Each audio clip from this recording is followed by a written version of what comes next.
제가 놀랬던 건 뭐냐면, 지금 인양을 하고 있잖아요. 예. 저 무슨 돈으로 하고 있을까? 상하이 셀비지한테 준 1001억? 1001억. 1001억. 전부 합천 1020억 정도 되는데, 1020억에서 하는 게 아니에요? 그걸로 하는데 이미 그 돈을 이제 오버했죠. 원래는 오버했다. 원형 그 인양을 안 하려고 예. 해가지고 그 싸게 준 거잖아요. 예. 근데 원형 인양을 하게 되면서 비용이 이제 급증했는데, 예. 뭐 조선일보는 2천억이 더 들었다 뭐 이렇게 주장을 하고 있지 않습니까? 그렇죠. 종편에서는 요즘 뭐라고 그러냐면 2천억이 더 들었는데도 불구하고 상하이 셀비지가 그걸 자기 돈으로 다 하고 있다라고 하는, 내가 보기엔 말도 안 되는 소리를 하고 있거든요. 1,000억 받았는데 2천억을 자기 돈으로 쓰고 있다고. 그렇죠. 그 뭐 그런 회사가 어디 있겠어요? 그런 회사가 1,000억 어딨어? 받았고 받았는데 3천억을 쓰는 회사가 어디 있겠습니까? 말도 안 되는 거죠. 설사 그렇다고 한다면 그러면 그것에 대해서 어떻게 할 거냐에 대한 걸 이제 저희가 찾아봤죠. 계약서나 이런 거. 계약서가 공개 안 되지 네, 않았나요? 안 됐습니다. 네. 네. 그래서 저희가 이제 공무원들도 연락하고 했는데 놀란 건 저기 다음 페이지였는데 2017년에 세월호 예산이 한 푼도 없어요. 그러니까 이게 무슨 얘기냐면 원래 계약 기간이 작년 말까지인 거예요. 예. 계약서에 그 공개는 되지 않았는데 계약 조건들이 공개가 된 것이 일부 있거든요. 예. 거기 뭐라고 돼 있냐면 계약 기간을 넘길 때는 그 배상을 해야 된다 뭐 이런 규정이 있습니다.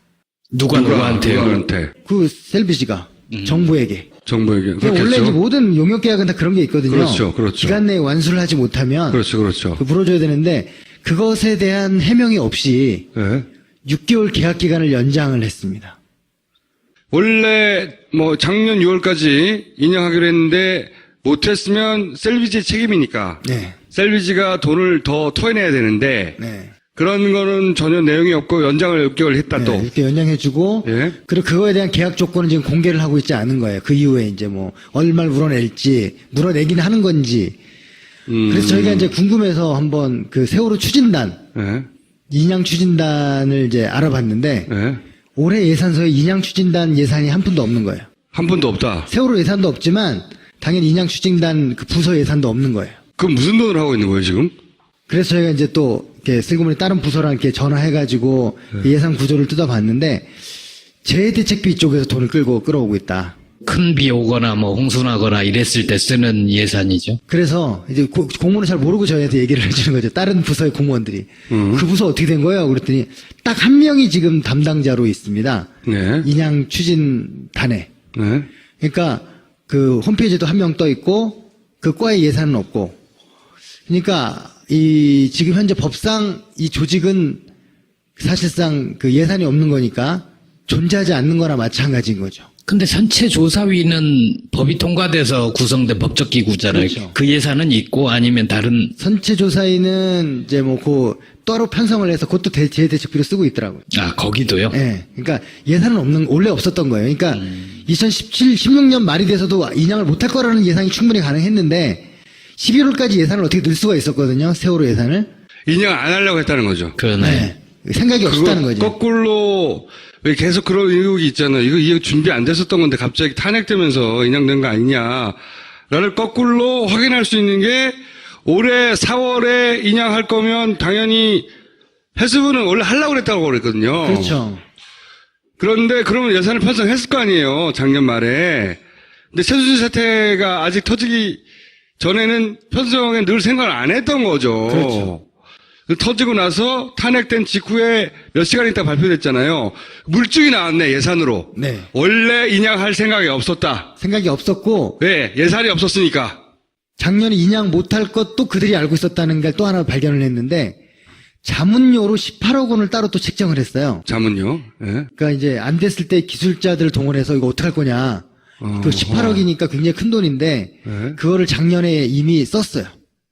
그러니까 안 될 걸 이미 알고 있었던 거죠. 안 하려고 했던 거네. 그렇죠. 안 하려고 했었고 조직도도 없어지고 예산 그 부서 자체 예산도 없고 이미 작년부터 올 4월에 하려고 했던 거다. 그런 의혹은 말도 안 된다고 장관이 했거든요.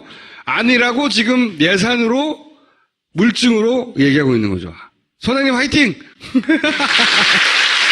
전화 받은 공무원이 피해를 볼까봐 더 자세히는 말씀 못 드리겠는데 의지가 없다는 건 확실하게 밝혀졌습니다.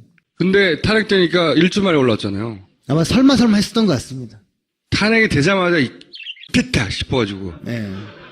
뭐 그래서 세월호 예산 나중에 계약서 나온다든가 뭐 여러 가지 저희 결산 요번에 나오면 작년에 그 내용들이 나오니까 그때 하기 위해서 이제 오늘 일단 맛배기로 이 정도. 알겠습니다. 그 계약서를 정보공개 청구를 하게 되면 어떻게 되나요? 공개하지 않을 않을 경우 합당한 사유가 뭐가 있나요? 뭐 어차피 대선은 1년 한 달밖에 안 남았으니까 끝나면 또 공개를 하지 않을까 싶습니다. 하여튼 예산이 없었구나. 이렇게 따져가면 명확해지네.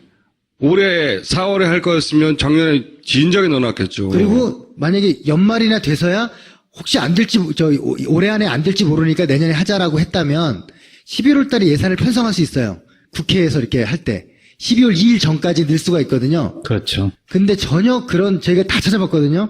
그 회의록, 장관의 발언, 국회에서 발언, 예산 신청한 내용 없어요. 그런 거 한마디. 내년 정권이 바뀐 다음에야 될 일이었네. 탄핵되면서 이게 최소한 1년을 당겨진 거네. 그렇죠. 해양수산부 말고 다른 부처 예산으로 세월호 관련 예산이 잡힐 가능성은 없나요? 뭐 지난번에 말씀드린 혹시나 특수활동비가 있을 수 있는데 그럴 리는 없을 것 같아요. 왜냐하면 그걸 꼭 특수활동비로 할 이유는 없겠죠. 그렇죠. 지금 대책비 쓰는 이유는 예산이 편성이 안 됐으니까 빨리 끌어올 수 있는 걸 하다 보니 이제 재대책비 쓰는 건데 그거 말고는 이제 의미가 없습니다. 집요한 분들이야 여기. 잘못 걸렸어 이제. 자, 예. 이건 이제 그다음에 문화예산. 토토복권이 요즘 잠깐 뭐 얘기가 나와가지고. 토토. 예. 보시면 문화예산 지난번에도 말씀드렸지만 2010년에 3조 9천억이 2017년에 7조 2천억. 예. 더블 됐잖아요. 예. 그러니까 이제 이렇게 늘어나는 이유가 뭘까? 그 다음 페이지 보시면 이 토토복권 때문이죠. 지금 3조 4천억인데 그 토토복권이 로또와 거의 비슷하죠. 2015년에. 그런데 지금 결산 자료가 일부 입수가 되기 시작했습니다. 저 토토가 1조가 증가했어요. 작년에 매출이. 1조가 증가했는데 그중에 4천억 원 정도가 뭐냐면 증량 발행이라고 해가지고 문광부가 사행산업감독위원회에 물어보지 않고 허가를 받지 않고 늘릴 수 있는 권한을 가진 걸로 늘려버린 거예요. 19배를. 그래서 그것 때문에 스포츠 토토, K토토가 160억 원을 더 법니다. 160억이요? 네. 그러니까 더 많이 팔렸을 때 그 중에 일부분, 2% 정도를 그들이 갖거든요. 그게 이제 160억 정도가 작년에 돼요. 예. 그걸 이제 받아요. 근데 이 K토토 회사가 예. 최순실과 K토토 회사와 포스코가 3자가 긴밀한 유대 관계가 있다는 게 이제 저희가 좀 이제 파악을 하게 된 거죠. 뭘 하려고 했던 거죠? 정확하게 말하면? 일단 이게 있습니다. 뭐냐 첫 번째 그 로또와 토토를 해외에 수출하려고 한 거예요. 이제 지난번에 말씀 한번 드렸죠. 수출하려고 했다. 그 회의가 100차 복권위원회 때 이제 의결이 된 거예요. 예. 그래서 뭐 그 수탁 사업자 해외 복권 사업 진출 승인안 뭐 이런 것들 했는데 여기 수탁 사업자랑은 스포츠 토토를 운영하는 회사. 네, 운영하는 회사. 수탁 사업자에게 그 허가를 해주고 해외에 진출하는 걸 그리고 정부 소유 온라인 복권 시스템이에요. 이거는 정부 소유예요. 그 스포츠 토토 회사 게 아니고 로또나 토토에 아무래도 이거 판매하고 이런 망이 있을 거 아닙니까? 그 망과 그 시스템과 그 특허는 정부의 소유인데 그거를 수출할 수 있게 해주고 대신 너희는 100분의 1000분의 40, 4%만 내라. 그렇게 됐을 경우에 누가 결국은 이 혜택을 먹는 겁니까? 거기 그 내용 중에 문구가 뭐가 있냐면 개인단체 법인 등이 정부 소유의 온라인 복권 시스템을 활용해서 해외 진출할 경우에 주식회사 라운로또는 적극 협력해야 한다. 그리고 그 밑에 조용하게 K토토가 발표 하나를 합니다. 세계 각국에 진출할 때 그 동남아시아를 중심으로 한 개발도상국과 아프리카, 동유럽 등의 스포츠 토토 사업의 도입을 검토하고 있다. 이게 가장 핵심이 뭐냐면 이분들이 5년마다 계약을 갱신해야 돼요. 로또도 토토도. 그러면 해외 진출을 할 때 그런 제약 조건이 없어지는 거죠. 그러니까 우리가 개발한 시스템을 해외 수출하는데 토토는 그 수익의 대부분을 가져간다는 거죠. 그럼 최종 수혜자가 어떻게 되는 거예요? 그래서 그 수혜자가 누구일까? 다음 페이지를 한번 보십시오. 한 명이 등장을 합니다. 실소유주. 실소유주가 홍경근이라는 사람인데요. 밑에 나오죠, 홍경근. 이 사람이 토토 회사의 사장이 아니에요. 고문으로 돼 있어요. 어디에도 토토 회사의 이름이 안 나와 있는데 고문으로 돼 있는데 이 사람이 슬쩍 고문인데 한 달에 1,000만 원을 받는 고문이에요. 예. 1,000만 원은 아무것도 아닌 것 같아요. 제가 볼 때는. 예. 이 사람이 이제 그 포스코의 그 사장과 포스코 전 회장하고 절친이고, 예. 그리고 그 절친이고 또한 최순실과의 밀접한 관계가 있죠. 문고리 3인방과 깊은 관계가 있고, 이걸 이제 뉴스타파가 이제 보도를 한 거죠. 보도를 한 거고, 그래서 이제 그 다음 페이지가 이제 마지막인데요. 이런 관계가 있는 겁니다. 최순실과의 어떤 관계가 있다고 의심되는 의심이 아니라 이제 깊은 관계가 있다는. 관계가 있는. 왜 그러냐면 포스코가 500억 원을 네. IBK 포스코 트루맨에 투자를 합니다. 예. 그리고 트루벤 인베스트먼트 이름도 어려운데 예. 거기서 이제 이걸 이 펀드를 관리를 해가지고 이들이 K토토에 투자를 하는 거예요. 그리고 K토토는 뭘 해주냐면 예. 아까 말씀 K토토 빙상단을 만들어주고. 포스코는 이런 도박 사업에 투자할 이유가 없어요. 그렇잖아요? 근데 포스코가 500억이나 결국은 그 K토토, 그러니까 스포츠 토토를 운영하는 회사 쪽으로 돈이 흘러가게 투자를 했어요. 네. 여기서부터 이상한 거예요. 근데 여기에 이제 실세로 추정되는 그 소위 최순실 라인 사람이 K토토의 고문으로 가 있어요. 네. 그것이 이런 투자하고 관련이 있을 거라고 보여져요. 예. 예. 그 사람이 여기 가 있기 때문에 500억이 이렇게 타가지고 일로 들어왔어요. 근데 이 회사를 이렇게 해놓고 K토토가 운영하는 스포츠 토토가 굉장히 많은 돈을 벌게 해줬어요. 돈을 많이 벌게 해줘서 K토토가 수익이 막 올라가. 그리고 해외에 가서도 돈을 벌 수 있게 길을 열어줬어요. 네. 이 K토토가 돈을 많이 벌게 해준 건 K토토 좋으라고 할 리가 없잖아, 최순실이. 그럼 이 K토토를 나중에 최순실이 접수하려고 했나요? K토토에 그 관련된 소유에 최순실이 개입돼 있다는 증언이 지난번 특검 때 나왔죠. 이 회사가. 예. 그리고 또 하나 더 나가서 외부로 진출하잖아요. 예. 거기에 미얀마가 주타깃 국가입니다. 아. 그리고 제가 지난번에 미얀마에 유정 개발한 거를 예. 그 개발한 부분의 상당 부분을 지분 양도를 했다고 했지 않습니까? 예. 그걸 개발한 회사가 주로 대우 회사인데 대우를 최근에 포스코가 인수를 했어요. 미얀마 가서. 한마디로 말하면 어쨌든 최순실이 도박회사를, 스포츠 토토 도박이죠 뭐. 도박회사를 키워가지고 자기가 거기서 나온 이윤을 먹으려고 했다, 구조적으로 계속해서. 그런데 계약 기간이 5년밖에 안 되기 때문에 너무 짧으니까. 이게 또 바뀔지 모르고 해외에서 먹을 수 있는 길을 열어놨다. 영구적으로. 해외는 그런 네. 제약이 없어서.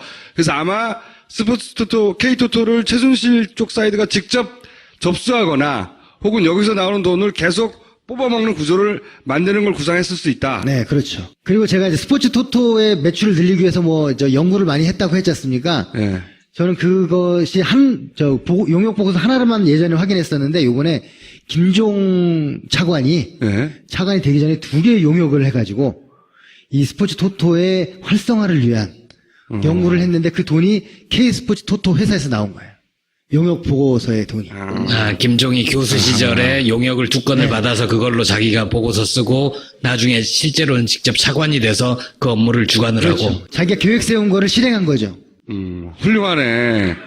완전한 사이클이네. 그래서 1조밖에 안 되던 토토의 매출이 4조를 넘어서게 된 거죠. 그리고 그 4조가 넘은 혜택은 당연히 이 회사가 받게 되고, 이 회사가 받게 되는데 이 회사의 지분이나 지배구조 속에 최순실이 뒤에 숨어 있는 것으로 추정이 되고, 그렇지 않다면 최순실이 왜 이렇게까지 몰아주게 했겠냐. 그래서 고영태 씨가 왜 저희 K 스포츠 토토를 조사하지 않느냐 계속 얘기를 한 게 그런 거죠. 그 일단이 조금 나온 거네요. 네. 그리고 지난번 국회 예산 심의할 때도 체육 쪽은 거의 못 건드렸기 때문에 이것이 아마 제가 볼 때는 앞으로 큰 과제가 될 것 같습니다. 제가 보기에는 지금까지 나왔던 거하고는 양상이 다른 종류의 네. 거대한 돈 흐름도 잡힐 수 있을 것 같아요. 네.